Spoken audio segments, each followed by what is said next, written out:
Hey guys, welcome back to my channel, Little Bit of Laurel. I'm here with my husband today, Nate, and we're going to be telling you how we were able to buy a house when I was only 18 years old.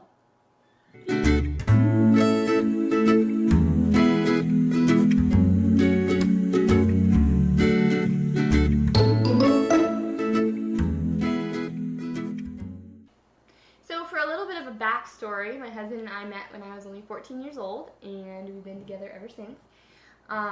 We got married 2 days after my 18th birthday, and we moved into our house just a couple days after my 19th birthday. We felt that buying a house was one of the best investments that our family can make, so we would like to share with you today and how we put ourselves in a position to where we could do so in less than 1 year of being married. Obviously the first point we want to make, and I think everybody knows this, is that if you want to buy a home, you need to establish credit. For me, I didn't get a credit card until like a month or so after we got married. So when we went to the bank to get pre-approved for a home, I hadn't even had credit for a full year. I think that a lot of people think that, oh, I need credit, so I'm going to go out and I'm going to buy a car so that the bank can see that I'm good at paying my loan payment. But that's not something that we would advise at all. For us, we used our credit card for gas, for groceries. I mean, just small necessities, and what the bank wants to see, or what the credit card company wants to see to give you a good credit score, is that you pay your bill every month. I mean, I'd go to the store and I'd pay for my groceries with my credit card, and so that I didn't forget, I would just come right home and I'd pay it off.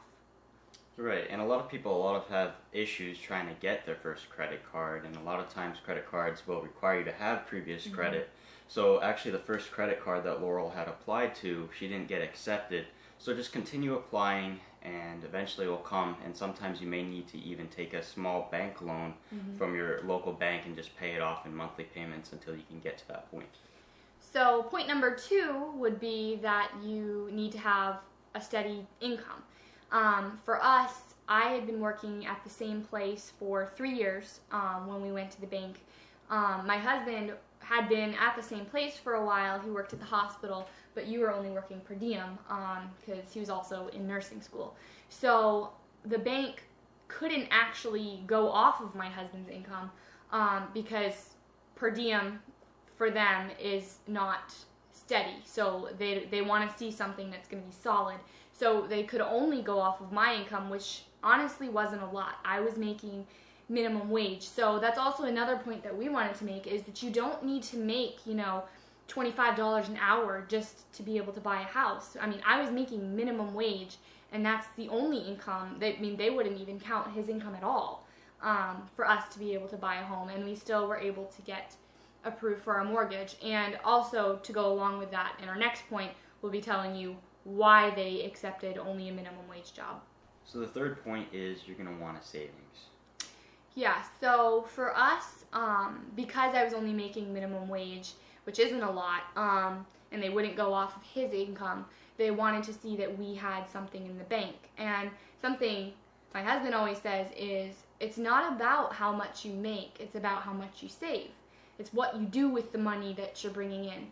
And I also want to add, we were paying rent at the time. We weren't, living with our parents rent-free, anything like that. So we did have a monthly rent that we needed to pay. We were paying utilities, we were paying for all our groceries, and we were also maintaining a savings. I mean, if you make $40, $50 an hour, but you're living paycheck to paycheck, then you're honestly in a worse situation than the person who's making minimum wage but is saving $1,000 a month.